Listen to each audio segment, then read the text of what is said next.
मीसा भारती जब पैदा हुई तो जेल में थी। मेरे गुरु गोविंदाचार्य उस वक्त वो भी जेल में थे, राम बहादुर राय भी जेल में, और लालू जी को राम बहादुर राय ने सजेस्ट किया कि अपनी बेटी का नाम मीसा रखो, इसीलिए उनका नाम मीसा भारती है। खाता न वही, इंदिरा गांधी जो कहे सही, संविधान वही है। अरे संविधान बचाने वाले, यदि मोदी ने संविधान बदला, 370 के लिए बदला, ये संविधान की बात करती हैं।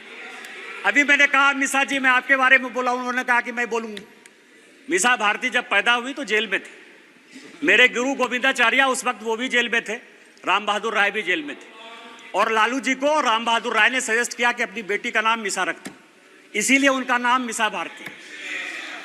जिस किताब का विमोचन राहुल गांधी ने किया, M.K. स्टालिन की आत्मकथा का, उसमें सबसे बढ़िया टॉपिक क्या है सभापति महोदय पता है?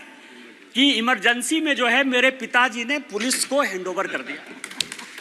और यहाँ बैठे हुए हैं अखिलेश यादव जी, इनके पिताजी के साथ मुझे काम करने का मौका मिला, और बड़े आदमी थे, इतने बड़े आदमी थे कि वो हमेशा कहते थे कि मैं तुम्हारा भाषण सुनता हूँ।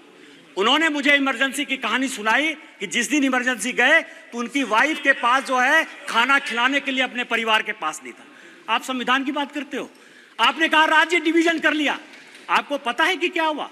7वां संशोधन 1956 में जब नेहरू ने किया तो उन्होंने कहा संविधान की आत्मा, आपने भी नरेंद्र मोदी कहा इसलिए मैं नेहरू कर रहा हूं। मैं जानता था कि आप अटैक करो। Please address the chair. सभापति महोदय, 7वां संशोधन यह किया कि राज्य को कोई अधिकार नहीं होगा अपना बाउंड्री चुनने का, और यही कारण है कि 7वें संशोधन के बाद 14 राज्य और 6 यूनियन टेरिटरी बन गए। आप संविधान की बात करते हो, आप कहते हो संविधान बचाने की बात करते हो। संविधान की प्रस्तावना स्वर्ण सिंह कमेटी के बाद जब इमरजेंसी में सारे बड़े नेता, चाहे वो लालू प्रसाद जी हो, मुलायम सिंह यादव हो, करुणानिधि जी हो, अडवाणी जी हो, अटल जी हो, हेमवती नंदन बहुगुणा हो, कांग्रेस के चंद्रशेखर जी हो, बाबू जगजीवन राम हो, जब सारे जयप्रकाश नारायण, मैं MP की बात कर रहा हूं, ये सारे लोग जब जेल में बंद थे तो स्वर्ण सिंह कमेटी बनाई 1976 में। 42वां संशोधन हुआ।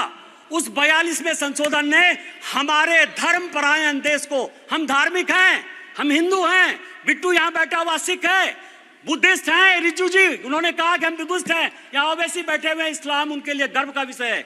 आपने हमारे देश को धर्मनिरपेक्ष कर दिया, रातों रात बदल दिया। आपने उसमें इंटीग्रिटी शब्द जोड़ दिया। पूरा देश जो है ईमानदार है, इसी कारण ईमानदारी से चलता है। आपने ईमानदार जोड़ दिया और आपने उसमें सोशलिस्ट जोड़ दिया। अरे कैसे सोशलिस्ट हो सकते हैं हम यार? कोई कम्युनिस्ट हो सकता है, कोई कैपिटलिस्ट हो सकता है, तुमने जो है सोशलिस्ट पूरे प्रेम्बल को बदल दिया और आप संविधान बनाने की बात करते हो। उन्होंने कहा कि जो हम कानून बनाएंगे, जो फंडामेंटल राइट हुए थे, जो हमने हमारे फोर फादर्स ने जो फंडामेंटल राइट्स दिए थे, उसके साथ आपने फंडामेंटल ड्यूटीज एक अलग शब्द जोड़ दिया। आप संविधान बनाने की बात करते हो। पूरा का पूरा 42वां संशोधन, उन्होंने कहा कि जो संविधान कानून बनाएगा, क्योंकि इंदिरा गांधी की सदस्यता खत्म हो गई थी, उन्होंने कहा कि हम फिर से रिइंस्टेट होकर देश के प्रधानमंत्री बन जाएंगे। आप मेरे ऊपर कोई क्वेश्चन नहीं कर सकते हो। लोकसभा के जो समय है, समय सीमा 5 साल, उन्होंने कहा अब 6 साल होगा। खाता न वही, इंदिरा गांधी जो कहे सही, संविधान वही है। अरे संविधान बचाने वाले, यदि मोदी ने संविधान बदला, 370 के लिए बदला, शेड्यूल कास्ट के लिए बदला, ओबीसी को संवैधानिक दर्जा देने के लिए बदला, और जब भी schedule caste, schedule tribe, OBC की बात होगी, हम संविधान बदलेंगे और हमको कोई संकोच नहीं।